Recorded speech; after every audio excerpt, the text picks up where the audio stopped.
Now, look, inflammation in the body is recognized as one of the primary underlying causes of a lot of illnesses in the brain, gastrointestinal area, liver, all around the body. Inflammation, these inflammatory fires which keep burning, do a lot of damage in the body. So the use of anti-inflammatories is very, very popular.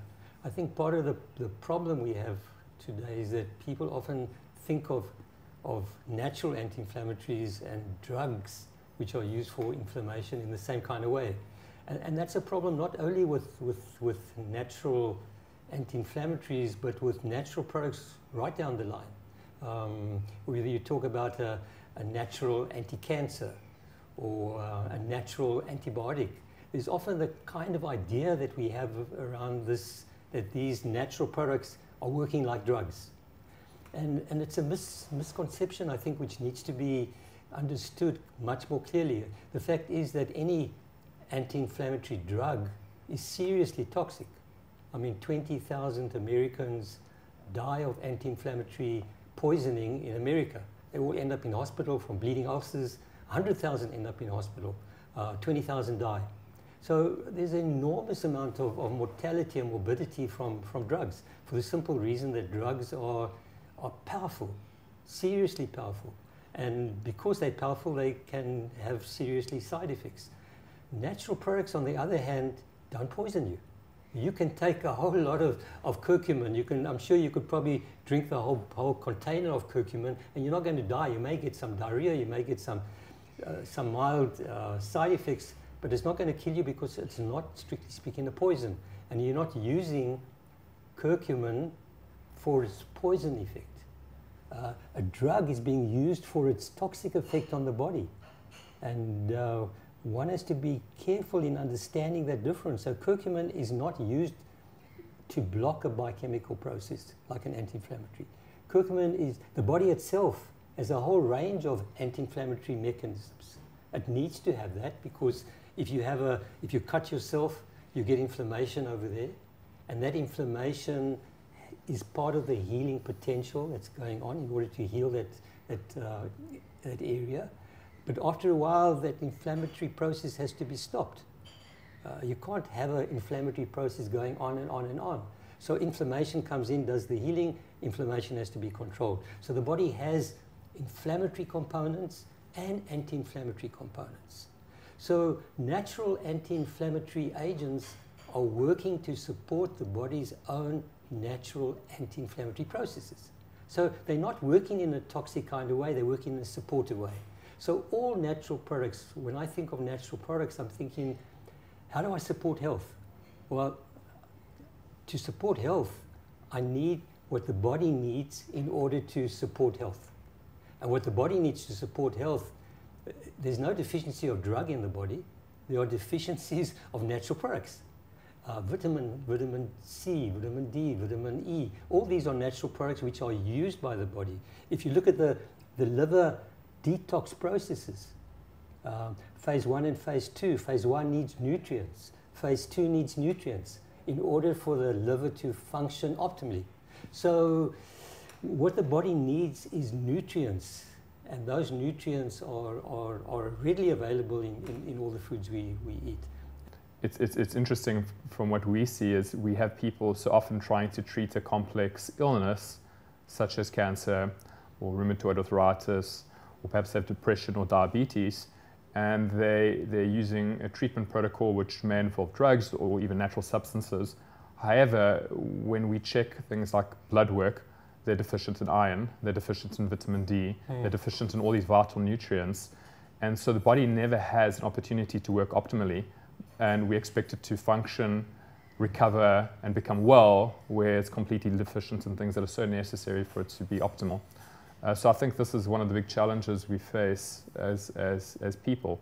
Our modern diets, our modern lifestyle, and then complicating it with trying to treat diseases where we're not actually looking at the cause of the illness and giving the body a solid foundation on which to recover from.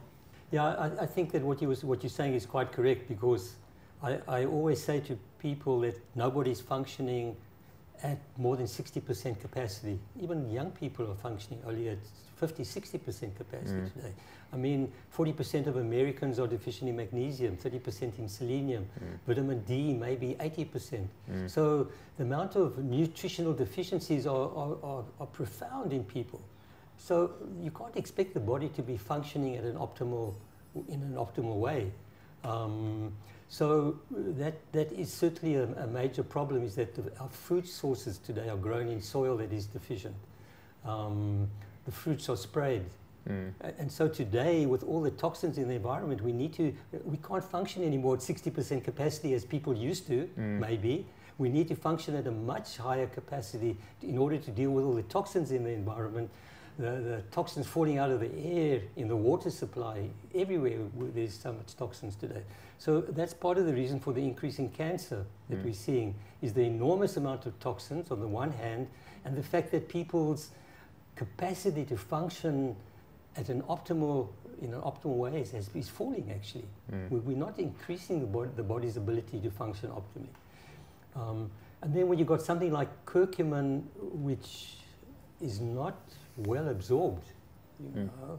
So, I mean, that's another one of the interesting areas today, is with the companies now finding ways to make products more easily absorbed.